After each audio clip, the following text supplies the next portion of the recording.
안녕하세요. 닥터 MBC 목서윤입니다.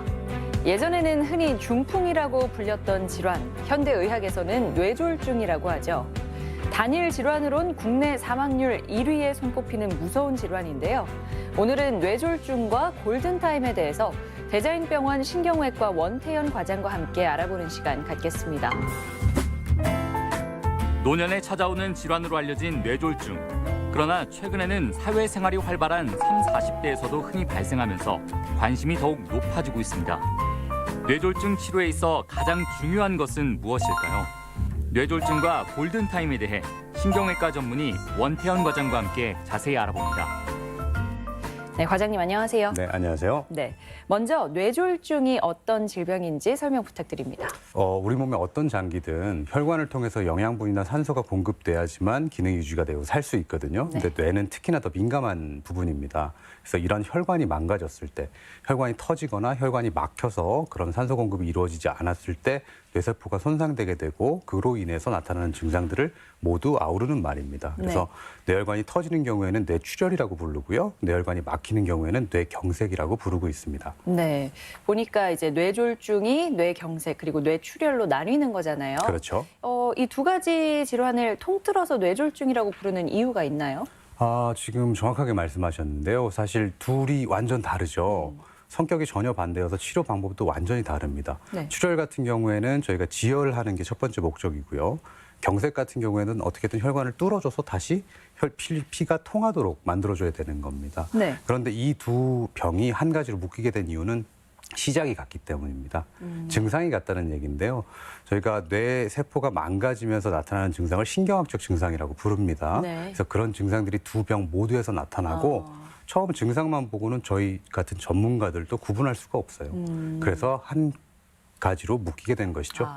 네. 그러니까 처음에 증상을 들여다봐서는 비슷하게 보인다는 거잖아요. 그렇죠. 네. 이 신경학적 증상이라고 하셨는데 어떤 증상인 거죠? 이제 머리에서 오는 모든 증상을 저희가 신경학적 증상이라고 부르고요. 기본적으로는 정상적인 증상 기능을 잃어버리는 거라고 생각하시면 될 것 같습니다. 그래서 가장 대표적인 증상이 출혈 같은 경우에는 갑작스럽게 머리가 터질 것 같은 통증이 온다든지 뇌경색 같은 경우에는 한쪽 팔다리가 네. 마비가 오죠. 저희가 우뇌하고 좌뇌가 있죠. 그래서 네. 이 두 곳에 한꺼번에 증상이 생기기는 쉽지 않거든요. 예. 그래서 보통은 한쪽으로 옵니다. 그래서 저희가 편마비라고 부르고요. 네. 그것 이외에도 입이 돌아간다든지 말이 잘 안 된다든지 눈이 안 보인다든지 아니면 너무 어지러워서 균형을 잡을 수 없다든지 네. 이런 종류의 증상들이 있을 수 있겠습니다. 참 듣기만 해도 무서운 증상들인데요. 그렇죠. 조금 전에 말씀하신 뭐 예를 들어 한쪽 몸이 마비가 된다든지 눈이 갑자기 안 보인다든지 이런 증상은 갑자기 생기나요? 아니면 조금씩 심해지나요? 그렇습니다. 보통 갑자기 생기게 됩니다. 이게 병의 특성 때문에 그런데요. 그 출혈이 됐던 뇌경색이 됐던 사전 준비 기간이 없어요. 뇌도 뭐 간은 침묵에 잠기다 이런 얘기 많이 하는데 사실 뇌도 그렇습니다. 그래서 만약에 혈관이 이렇게 100%가 있는데요. 이게 70%, 80% 막혀가면서 조금씩 증상이 생기는 게 아니라 네. 100%가 딱 막혔을 때 그때서야 비로소 증상이 나타나게 됩니다. 그렇다면 전조 증상이 별로 없다고 볼 수 있겠네요. 사실 그렇습니다. 전조 증상이 빈도로 보면 그렇게 많지는 않은 편이고요. 물론 아예 없는 건 아닙니다. 아까 말씀드린 그런 신경학적 증상들이 일시적으로 나타났다가 사라지는 경우가 있어요. 그럴 경우를 저희가 전조 증상으로 보고 있고요. 네. 아까 말씀드린 증상들이 다 포함되겠습니다. 네.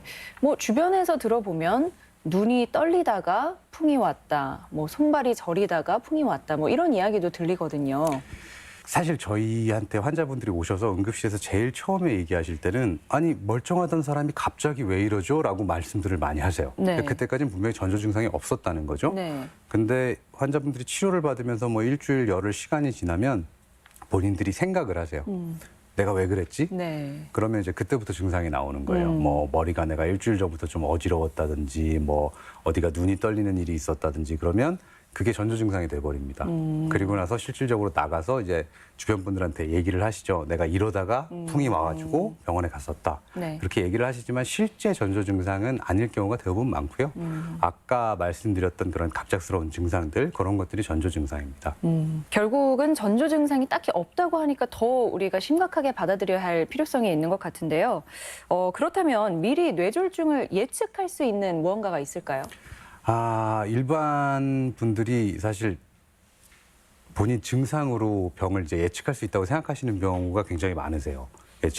내 몸은 내가 알아라고 말씀하시죠. 네. 그래서 아까 말씀드린 그런 증상이 보이면 그때서야 병원에 가서 검사를 한다고 생각을 하시는데 사실은 이건 증상이 없기 때문에 미리미리 검사를 해보시는 게 좋습니다. 네. 특히나 연세가 좀 많으시다든지 뭐 50세 이상으로 그리고 기저질환, 뭐 고혈압이나 당뇨나 고지혈증 같은 게 있으시다든지 하면 미리미리 검사를 해보는 게 좋고요. 일단 가장 기본적인 검사는 MRA가 되겠습니다. MRA요. 네. 우리가 흔히 MRI는 많이 들어봤는데 네. 이 MRA는 뭔가요? 일단 자기장을 통해서 사람 몸 속을 이제 검사할 수 있는 장비 자체를 MRI라고 부르고요.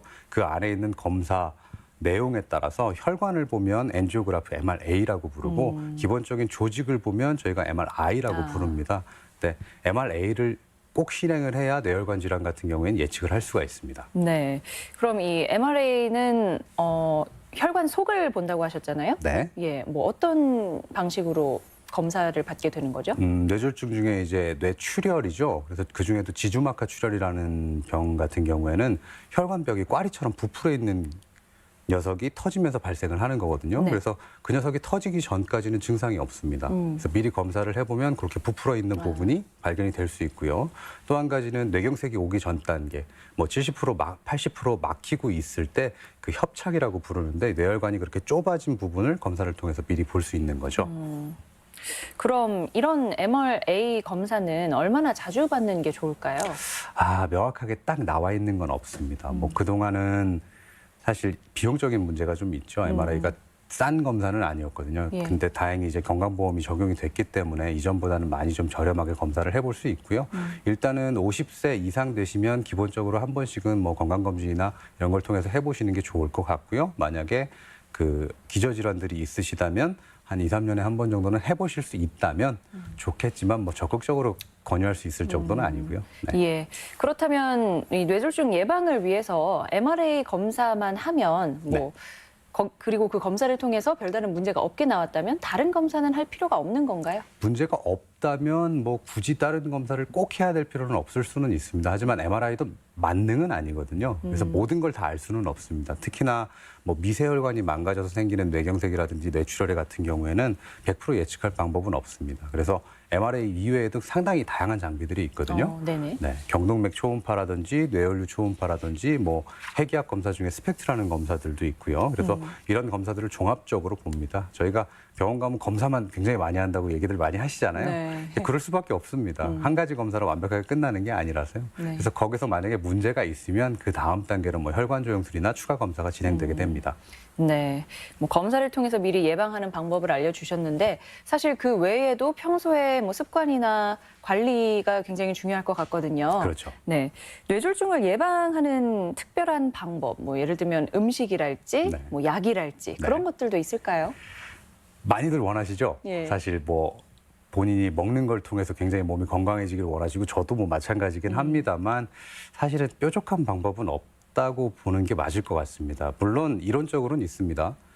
일단은 콜레스테롤이 많은 음식들, 뭐 새우라든지 계란 노른자라든지 뭐 너무 기름진 음식들 당연히 드시면 안 좋긴 할 텐데요. 네. 교과서적인 내용이지 실제로 우리나라 사람들이 그렇게 그걸 지속적으로 먹는 사람은 많지 않아요. 근데 유일하게 좀 경계해야 될 것은 보양식들.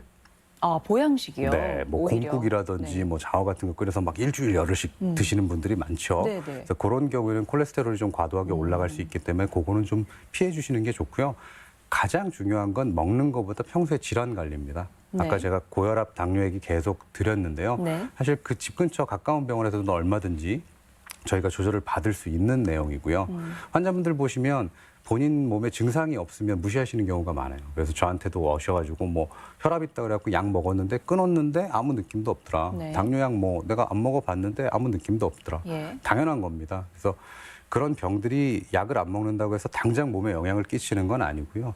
10년, 20년 동안 계속 혈관을 괴롭힙니다. 그럼 혈관이 스트레스가 쌓이면서 좁아지기도 하고 부풀기도 하고 그래서 결국 병이 발생하는 거기 때문에 네. 평소에 운동 열심히 하시고요. 그리고 식습관, 건강한 식습관 하시고 그리고 기저질환 관리가 제일 중요하다고 봐야 되겠습니다. 참 적극적으로 본인의 몸을 관리하는 게 중요해 보이는데요. 사실 아무리 관리를 한다고 해도 뭐 사람의 몸이다 보니까 100% 예방할 수 있는 건 없잖아요. 맞습니다. 네, 일단 발병이 한다면 그 이후에는 어떻게 하는 게 좋은가요? 일단은 저희는 무조건 시간 싸움입니다. 그래서 예. 빨리 병원에 오시는 게 좋고요. 그렇게 빨리 병원에 오시려면 방법은 119밖에는 없죠. 최근에는 119 시스템이 정말 좋아졌습니다. 그래서 네. 정말 빠른 경우는 제가 한 10분 만에 병원에 도착한 경우도 본 적이 있거든요. 네네. 예. 그래서 무조건 119에 연락하시고 빨리 병원을 찾으시는 게 제일 좋은 방법이겠습니다. 네, 이제 뇌혈관이 막히거나 터지면 정말 심각하게 다가오잖아요. 그렇죠. 네, 그렇기 때문에 이제 바로 병원에 가야 된다. 빨리 가는 게 중요하다라고 말씀하셨는데 네. 우리가 요즘 골든타임 이야기가 되고 있어요. 네, 맞습니다. 네, 이 뇌졸중의 골든타임은 어떻게 되나요? 일단 뇌졸중 중에서도 뇌출혈 같은 경우에는 딱히 정해진 골든타임이 있는 건 아닙니다. 보통 골든타임 같은 경우에는 뇌경색에 많이 쓰이는 용어고요. 네. 시간 자체로 보면 이전에 한 3시간 정도에서 지금은 4시간 반, 뭐 최근에는 6시간까지도 늘어나려고 하는 양상을 보이고 있습니다. 뭐 장비하고 기술하고 약물이 발전하고 있기 때문에 그런 건데요. 이 개념 자체가 그 시간 안에 도착을 해야 저희가 치료를 해볼 수 있다는 개념입니다. 예. 그 이후에 도착하면 아예 치료조차도 어려운 건가요? 맞습니다. 골든타임이 넘어가게 되면요. 뇌경색 같은 경우에 아까 혈관이 막히는 병이라고 했죠. 저희가 다시 뚫어가지고 혈류를 보내줘야 된다고 하는데 이 막힌 동안에 뇌조직이 계속 손상이 됩니다. 그럼 갑작스럽게 그 혈류를 열어주게 되면 네. 오히려 피가 폭포처럼 쏟아지면서 터져버릴 가능성이 있어요. 근데 그 마지노선이 4시간 반, 6시간인 겁니다. 그래서 그 시간을 넘기게 되면 굉장히 위험해지기 때문에 저희가 치료를 시도조차 해볼 수가 없습니다. 사실 뭐 몇 시간, 4시간, 5시간이라고 하면 그래도 생각했던 것보단 골든타임이 기네라고 느낄 수 있지만 그건 이제 그 시간 내에는 와야 된다는 말이지 뭐 빠를수록 좋은 거잖아요. 당연합니다. 이게 뭐 4시간 반이라고 했다고 그 안에 가면 합격 네. 뭐 그런 개념은 아닙니다. 그렇죠. 무조건 빠르면 빠를수록 좋고요. 뒤쪽으로 가면 갈수록 점점 안 좋아집니다. 그리고 평균 내 수치이기 때문에 어떤 분들은 30분, 1시간 내에 도착해도 이미 조직이 다 죽어 있는 경우도 있습니다. 그래서 무조건 빨리, 최대한 빨리 네, 그렇게 하셔야 되겠습니다. 네. 그럼 병원에 도착을 하면 뭐 바로 치료를 받게 되잖아요. 그 부분도 이제 저희가 조금 억울한 부분 중에 하나거든요. 네. 그러니까 처음에 말씀드렸지만 뇌졸중 자체가 증상이 똑같아요. 예. 응급실에 들어왔을 때 구분할 수가 없다는 얘기죠. 네. 그러니까 저희가 구분을 해야 치료를 할 수 있습니다. 치료 방법이 정반대이기 때문에 네. 그래서 병원 안에 들어오면 기본적으로 뭐 CT 검사라든지 뭐 피 검사라든지 여러 가지 검사들을 통해서 이 환자가 과연 뭔지를 일단 밝혀내야 됩니다. 그러려면 저희한테 최소한 30분에서 1시간 정도는 주셔야 돼요. 준비할 시간이 필요하다는 거죠. 그래서 골든타임이 더 중요한 겁니다. 그렇네요. 네. 그러니까 그 시급한 상황에서도 여튼 증상만으로는 뭔지 알 수가 없으니까 그렇죠. 또 시간을 그 진단을 내리는 데까지 잡아먹는 시간이 예, 있는 맞습니다. 거잖아요. 네. 네, 그거를 줄일 수는 없죠. 뭐 그렇죠. 지금은 기술적 한계니까요. 네. 네, 그렇다면 이제 CT나 뭐 MRI를 통해서 뇌졸중 중에서도 뇌경색인지 출혈인지 알아낸다면 네. 그 다음의 치료는 어떻게 진행되죠? 일단 CT를 통해서 CT가 뇌출혈을 보는 데는 굉장히 좋습니다. 검사가 굉장히 빠르고요. 그래서 거기서 만약에 뇌출혈이 나왔다. 네. 그러면 뇌출혈 자체는 이제 수술을 할 것이냐 말 것이냐 그쪽으로 기로에 서게 되고요. 예. 그다음에 뇌경색이 의심된다 그러면 그 다음 단계로 보통은 이제 MRI를 찍거나 아니면 혈관 사진을 찍어서 어떤 혈관이 얼마나 막혔는지 확인을 한 후에 약물로만 녹일 것인지 아니면 실제로 시술이나 뭐 수술을 통해서 안쪽에서 뚫어줄 것인지 그거를 결정하게 됩니다. 네. 좀 더 구체적으로 그 치료 과정을 설명해 주시겠어요? 네. 그러면 사진을 좀 보면서 네. 말씀을 드려볼까요? 이 첫 번째 사진은 CT 사진인데요. 네. CT상에서 보이는 저 하얀 부분이 지금 뇌출혈입니다. 그래서 첫 번째 사진과 두 번째 사진 사이에 한 2시간 정도의 간격이 있고요. 출혈량이 이제 늘어나고 있는 걸 보여주고 있는 겁니다. 그래서 보면 주변부로 계속 뇌조직을 압박하면서 추가적으로 손상을 이루게 만들거든요. 네. 그래서 저럴 경우에는 빠르게 저 혈종을 제거를 해주고 치료를 해줘야 되기 때문에 수술밖에 없습니다.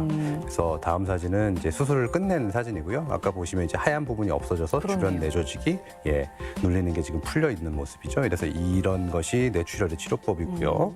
다음 사진도 뇌출혈의 일종인데 요거는 이제 지주막하 출혈이라는 겁니다. 아까는 뇌 한가운데 하얗게 뭉쳐 있었다면 지금 보면 별 모양으로 네. 뇌 전반적으로 퍼져 있습니다. 네. 그래서 요거는 뇌조직 자체를 망가뜨리는 게 아니고 뇌를 싸고 있는 막 사이에서 생기는 출혈이기 때문에 전체적으로 머리로 퍼져나가게 됩니다. 네. 그래서 이럴 경우에 검사를 해보면 혈관에 꽈리처럼 부풀어 오른 부분이 있습니다. 네. 그래서 저런 부분에서 출혈이 한 번 되고 일단은 멈추신 거예요. 저기서 만약에 멈춰주지 않았으면 환자가 그냥 바로 돌아가십니다. 그래서 저 부분에서 다시 피가 나지 않도록 저기를 빨리 막아주는 게 제일 시급한 치료고요. 최근에는 이제 시술을 많이 하고 있죠. 네. 다음 장면이 시술하는 장면입니다. 보면 아주 얇은 마이크로 카테터를 그 꽈리가 있는 부분까지 접근을 시켜서요. 안쪽에 티타늄으로 된 얇은 철사를 돌돌 말아서 안쪽을 메꿔주는 겁니다. 그래서 그쪽으로 더 이상 피만 나가지 않으면 위험한 상황은 해결이 되기 때문에 저런 식으로 지금 치료를 하고 있고요. 다음 보신 것도 이제 똑같이 동맥류 사진입니다. 보면 앞에 녀석보다 훨씬 더 목 부분이 넓고 좀 무섭게 생겼죠. 네. 그래서 저럴 경우에는 물론 시술도 가능하긴 합니다만 오히려 이제 시술보다 수술이 더 안전하게 이루어질 수가 있어요. 그래서 그럴 때는 머리뼈를 아주 조금 뭐 한 2.5에서 3cm 정도 열어가지고 직접 뇌를 노출을 시켜서 클립 같은 걸로 집어버리는 방식으로 치료를 지금 하고 있습니다. 이것도 뭐 기술이 많이 좋아져서 예전에 비해서는 굉장히 간단하게 할 수 있기 때문에요. 아주 좋아지고 있습니다. 다음 단계는 요거 이제 정상적인 환자의 뇌혈관 사진입니다. 보면 좌우 대칭이죠. 네. 그래서 항상 머릿속 기관들은 좌우 대칭으로 이루어져 있습니다. 다음 사진은 이제 뇌경색 환자분이신데요. 보시면 왼쪽은 혈관이 나가는 데 비해서 오른쪽은 지금 보이질 않습니다. 네. 그래서 오른쪽에 있는 사진이 MRI 사진인데 저 하얗게 변한 부분이 혈류가 공급이 되지 않아서 다 죽은 부분입니다. 그래서 치료를 하지 않게 되면 저렇게 크게 뇌경색이 오게 되는 것이죠. 네. 그래서 다음 사진은 저렇게 혈관이 막혔을 때 이제 뚫는 겁니다. 아까 그 동맥류 치료하고 좀 비슷한데요. 역시나 얇은 관을 막힌 부위까지 따라 올라가고요. 이제 스텐트나 아니면 관 자체를 통해서 혈전을 끄집어내게 됩니다. 네. 다음 사진이 바로 그 혈전입니다. 보면 네. 까맣게 뭐 별로 크지는 않거든요. 혈관 자체가 워낙에 얇기 때문에 그 혈관에서 끄집어낸 거고 저 녀석 때문에 혈류가 안 갔던 겁니다. 그래서 다음번을 보시면 다시 혈류가 개통이 돼서 뇌혈관이 충분히 잘 보이고 있는 사진이 보이죠. 요거는 지금 왼쪽만 검사를 한 겁니다. 오른쪽은 지금 검사를 따로 안 한 거고요. 예. 그래서 MRI 보시면 아까 앞에 보였던 사진에 비해서 하얀 부분이 굉장히 적어요. 네. 골든타임 내에 도착을 하신 겁니다. 그래서 빨리 뚫어졌기 때문에 저렇게 손상이 없이 잘 회복이 될 수 있었던 거고 아주 운이 좋은 케이스라고 해야 되겠습니다. 이렇게 사진을 통해서 보니까요. 정말 시간 싸움이겠구나라는 생각이 들었어요. 그렇습니다. 근데 사실 그것도 그건데 환자 입장에서는 혹은 보호자 입장에서는 더 좋은 병원, 더 유명한 병원을 찾게 되지 않을까 하는 생각도 들거든요. 맞습니다. 근데 그런 병원을 가려다 보면 네. 우리 집에 가까이 있는 병원보단 더 멀리 가야 할 수도 있잖아요. 아무래도 그런 경우가 많죠. 네, 그래서 이거는 어떻게 선택을 하는 것이 좋을까? 뭐 이 부분에 대해서 팁을 좀 주실 수 있을까요? 일반적으로 뭐 환자나 보호자들 마음은 다 똑같죠. 가장 좋은 곳에서 가장 최선의 치료를 받기를 원하시는 게 맞는데 저는 이제 제 가족들이나 후배들한테 항상 그렇게 얘기하거든요. 나는 서울에 있는 아주 유명한 대학 교수님한테 치료를 받는 것보다 차라리 우리 동네에서 인턴한테 받겠다고. 그러니까 아까도 말씀하셨지만 시간 싸움이거든요. 물론 수술 자체도 그렇게 뭐 간단한 건 아닙니다. 말씀하신 것처럼 굉장히 미세한 조작이 필요하고 하지만 일단은 시간입니다. 그래서 골든타임 안에 도착을 해서 최대한 빨리 시술이 이루어져야 할 수가 있는 거고요. 그리고 환자분들 중에 이제 서울로 가시겠다는 분들이 사실 참 많으세요. 네, 그러면서 막 얘기를 하셔서 제가 왜 그러시냐고 물어보면 에이 아무래도 서울이랑 장비가 좀 차이가 나지 않겠냐 이렇게 말씀하시는 경우가 많거든요. 네. 근데 장비 같은 경우에 사실 갖추기 제일 쉬운 겁니다. 그렇죠? 예를 들자면 서울에 있는 편의점이나 저희 지역에 있는 편의점이나 안에 내용은 똑같죠. 물론 품목이야 원하는 거에 따라서 다를 수 있겠지만 똑같은 걸 들여놓을 수 있습니다. 그래서 뭐 인근 저희 지역에 있는 병원들의 경우에도 이미 충분한 장비를 다 갖추고 있어요. 뭐 혈관 조영술 장비라든지 수술하는 마이크로 현미경이라든지 이런 것들이 없으면 애초에 치료를 한다고 할 수가 없습니다. 병원 쪽에서 더 적극적으로 빨리 이걸 치료할 수 있는 큰 병원으로 가셔야 된다고 얘기를 할 거예요. 근데 지역에도 충분히 다 비치가 돼 있는 상황이기 때문에 그런 거 걱정 안 하시고 지역 내에서 빨리 치료받으시는 게 제일 좋습니다. 그래요. 저희 만약에 서울에 가신다고 생각해 보세요. 얼마나 걸릴까요? 뭐 2시간은 그래도 잡아야 그렇죠? 하지 않을까요? 근데 아까 골든타임 얼마나 그랬죠? 4시간. 그렇죠. 그리고 저희가 1시간 필요하다 그랬죠. 그렇죠. 그러면 사실은 갈 수가 없어요. 가면 이미 상황은 끝납니다. 치료를 못 한다는 거죠. 네. 그러니까 이 뇌졸중 치료의 핵심은 뭐 최첨단 장비나 뭐 이렇게 기술이 현란한 명의보다도 시간이 그렇죠. 나 예, 이렇게 볼 맞습니다. 수 있겠네요. 그리고 장비하고 뭐 인력도 그렇게 딸리지 않습니다. 네. 네, 그렇죠. 네. 오늘 뇌졸중에 대해서 이야기해 봤는데요. 마지막으로 환자나 뭐 시청자분들께 드리고 싶은 말씀 있으신가요? 네, 일단 이제 더운 여름이 다가옵니다. 저희가 뭐 겨울에 주로 뇌졸중이 많이 발생하시는 걸로 알고 있는데 사실은 여름도 겨울 못지않게 많이 발생하는 계절입니다. 평소에 건강 관리 잘 하시고요. 수분 보충 충분히 해주셔서 뇌졸중 발생하지 않도록 충분히 대비해 주시는 게 좋겠고 혹시라도 병이 발생하면 근처 병원에서 얼마든지 해결할 수 있으니까 믿고 치료 받으셔도 되겠습니다. 네. 오늘 이 시간에는 신경외과 전문의 원태현 과장과 함께 뇌졸중과 골든타임에 대해서 이야기 나눠봤습니다. 오늘 말씀 고맙습니다. 감사합니다.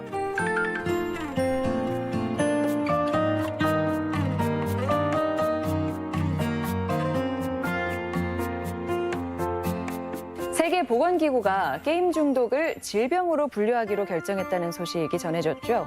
국내에서는 이에 대한 논란이 있긴 한데요.